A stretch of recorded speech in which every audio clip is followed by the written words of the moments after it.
Convergence is converging everything I know. Evolutionary principles, the digital realm, biology, physics, chemistry, materials sciences, and ecology. I think when we talk about process, you have to kind of remember my age. So I've kind of lived through different processes and trying to find throughout those different processes as the medium of communication, if you like, in design has gone from what was a very craft-based analog design process right through to today where we have fantastic programs and digital tools. So how does one, throughout that, that lifetime of designing, and I've been designing since I was 16, so I've been doing this a long time, is how does one assume a kind of constant, a continuum that feeds that system way back to when I started in the analog world and still feeds the system now. The core of everything I do is really through my thought process. So I still keep my independence by drawing. When I explore things, I explore of the moment, of the place. I'm interested in mathematics, numerics. I'm interested in complexity, actually.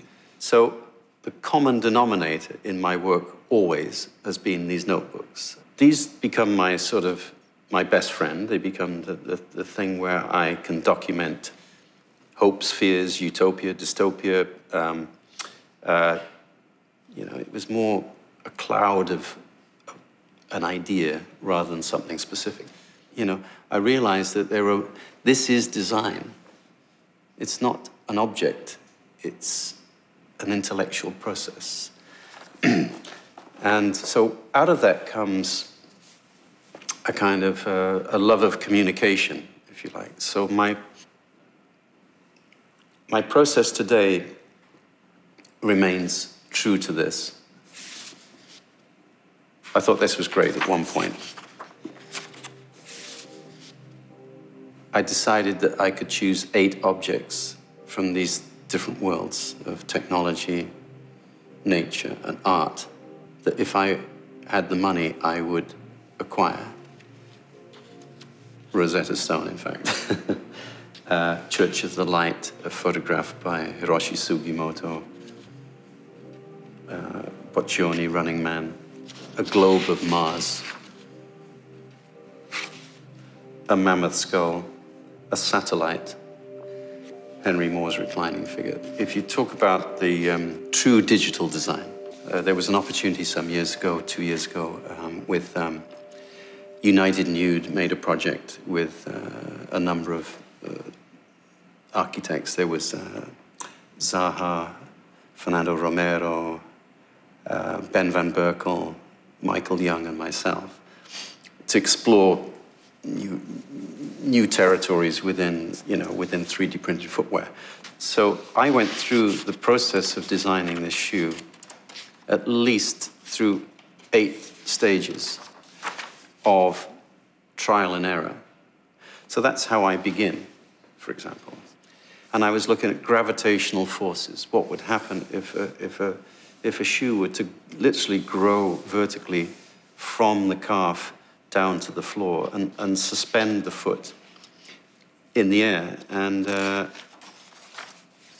then this is looking how to coagulate that to make convergent forces that would concentrate and densify in certain zones, structure.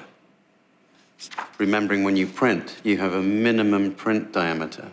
So you can draw in this hair-like way, it's like hair, but you can't print it that fine. You have to prove, because we're dealing with convergence of bioengineering, anatomy, because that's your base host information.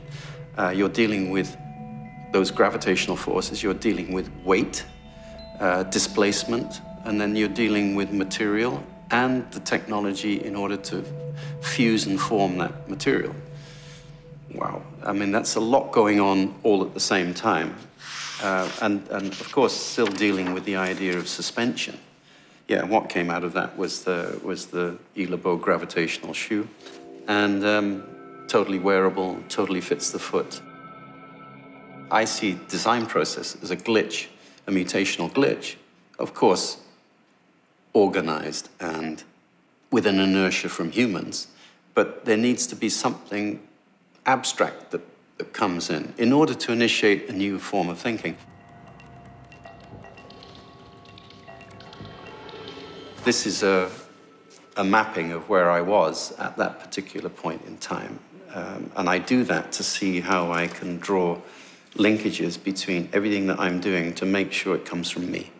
And what you have to remember is that as a designer, you're working for a tall person, a short person. You're working with probably 20 different languages in at least 10 different cultures. So in order for your DNA as an artist to be retained, you have to be really quite strong, and you have to keep reevaluating whether that particular project is leading you somewhere. DNA means design, nature, art. It's a fully holistic way of thinking about design in the 21st century. That has to be, in some way, the moment of what would be the fourth stage of evolution, I think, which is an industrial revolution, which is at room temperature, only making what you need with what you need. This is a new economy. And when we talk about economy, we have to stop talking about money. Economics is about material and resource drawdown and application. I mean, it makes sense to me that if we have a problem of ecology and resource use, that we use minimum energy to transform the absolute pixelated, momentary materials into what we need. Then that's a zero-waste society. I find that incredible. And that's why I talk about evolution, because I think we're in a position to accelerate evolution. We don't have to wait for it. We can run algorithms and so on which can sequence.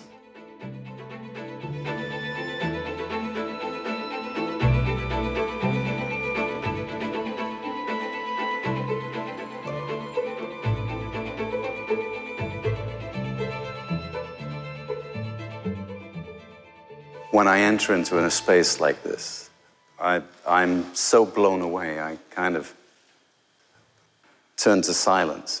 It's a weird feeling I have, because I don't know whether it's a deep sort of historical, human, evolutionary feeling that I have. But what I know is that I'm confronted with an explosion of biodiversity, all from the same design attitude. I don't think this is calculated, what we see here. I think it's just responsive. So there's something. Most of these entities are built from intrinsic forces, which are then arrested by extrinsic forces. They don't continue to grow. They are self-limiting in a truly economic sense. So we're looking at economics here. We're not looking at we're not in a natural history museum looking at some old things. We're really looking at very, very modern ideas here. That is almost a design coming from another entity, of more of a deity. It comes from a higher order, because it's just so intelligent.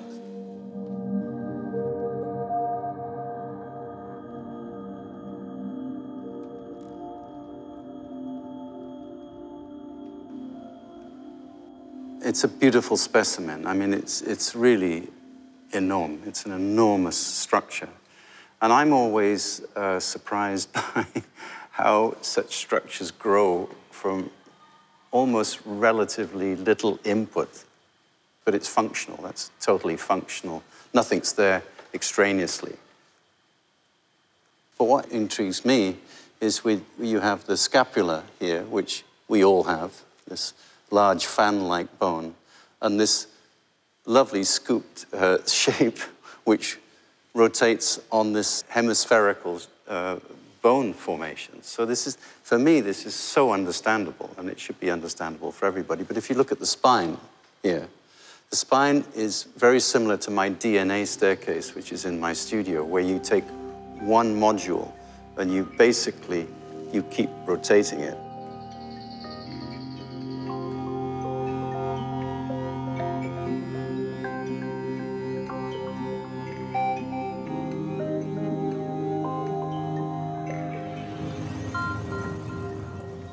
Fantastic example of an armored vehicle, really. I mean, it's almost got military design in this, you know. And this is a glyptodon. What I love about this is the voronoidal structure, which you see. And voronoidal structures are used quite extensively now in modern architecture, not so much in design. You can almost read a mathematical pattern into this. There are sub-patterns. But I've looked at this for various projects that I've done, where, for example, with the solar car for Swarovski, I've got a hydrodynamic form, and I have to place a single tile across, you know, this hydroelastic form. So you end up with something that's a hybrid between a voronoidal form and a rhomboidal form in order to get a single element that's tiling. This one really fascinates me because I look at them a different way. I see them absolutely as 3D prints. Because this membrane, it relates to something that we call in my studio netification, and I've been studying netification now for probably more than a decade. I worked on 3D printed pens for Materialize called Download. They were netified. I worked with Dumeni Comploy on architectural structures. What netification does is it gives you that structural strength and not even mass, but a sort of spread of form, but in the most economic way. So it's almost like a rigid textile. But I've been working with coralization, with a coralized set of chairs, where I design a host spinal form, and then from that form, we run it through a program which coralizes it, and it turns it into a dinosaur. It's kind of incredible. So in the studio in London, I have these what look like chairs. When it's printed in alumide, which is a half aluminium, half resin compound, they pass through this foaming process, coralization process, like coral in the ocean. And what that program does is beyond design. And when they come out, I don't touch them. I'm not allowed to go in and say that's wrong, because then I'm interfering with nature, and I think that's wrong. So there's a new nature that's coming in, which is a digital nature. And when I see these objects, the fact that most of them are almost 100% bone.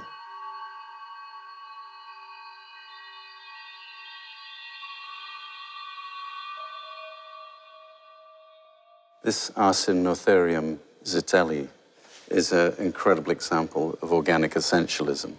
When I look at my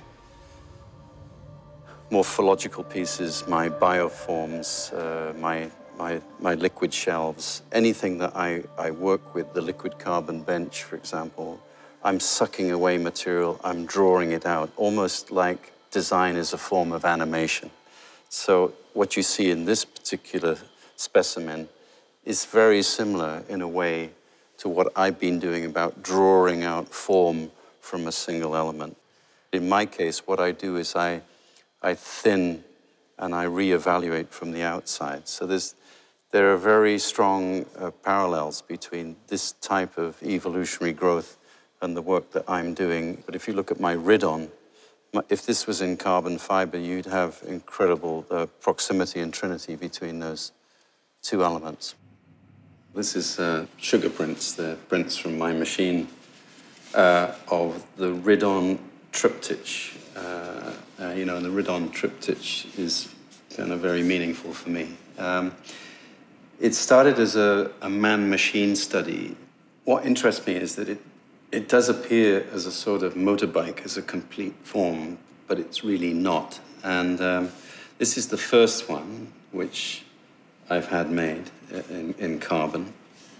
If you move it into different directions, it really removes itself from its origin. It becomes a pure form because it's an infinite form. That's what I love about the roundness of the wheels. So there is no beginning and end of this form.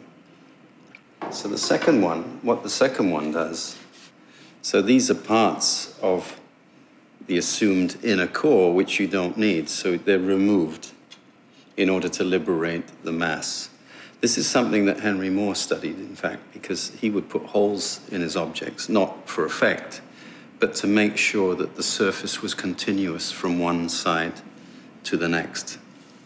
So I think that idea itself is really beautiful. But if you take it to its extreme, you might end up with an object like this, which has still got its scaffolding, but beyond that, you could probably remove the back as well and keep dematerializing the object, because that is a metaphor, in fact, for the way we should develop objects, products in the future.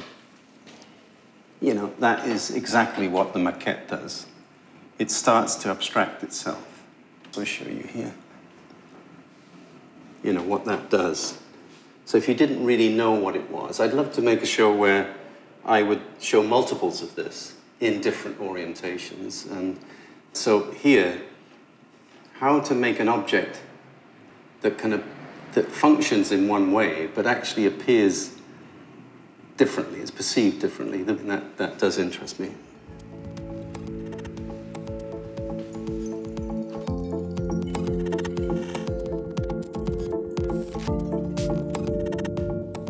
It's a great opportunity.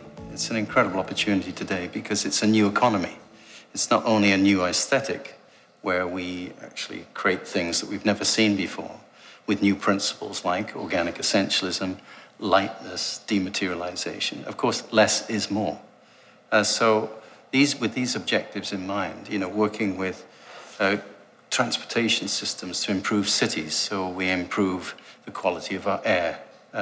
We create an atmosphere that's really humanistic. So other things that I do, I work on things like street lighting. Here, this is my solar tree for Artemide in Italy. And it has these different heads, these multiple heads. It's a system that allows you to, with these solar canopies, to harness the sunlight and then automatically at night give you an incredible lux. So it means that people can actually read at night. They can commune at night. Maybe even you use any extraneous energy to recharge your cell phone. So, you know, how you integrate these objects into society is really, it's a big idea. And also this is off-grid, which means you don't need to plug anything in. So it breaks down all the regulations and so on, and we bring a sense of nature to cities.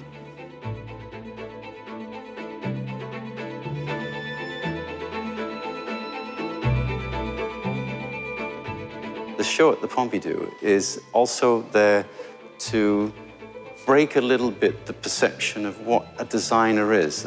Instead of it being a designer as somebody who's just really working with a formula through mainly sofas and chairs and lights, the true designer is somebody who really can have a thought process and have thoughts on other things, on the bigger picture of where we all fit, and between this art, design, science, what I call DNA, in fact, design, nature, art.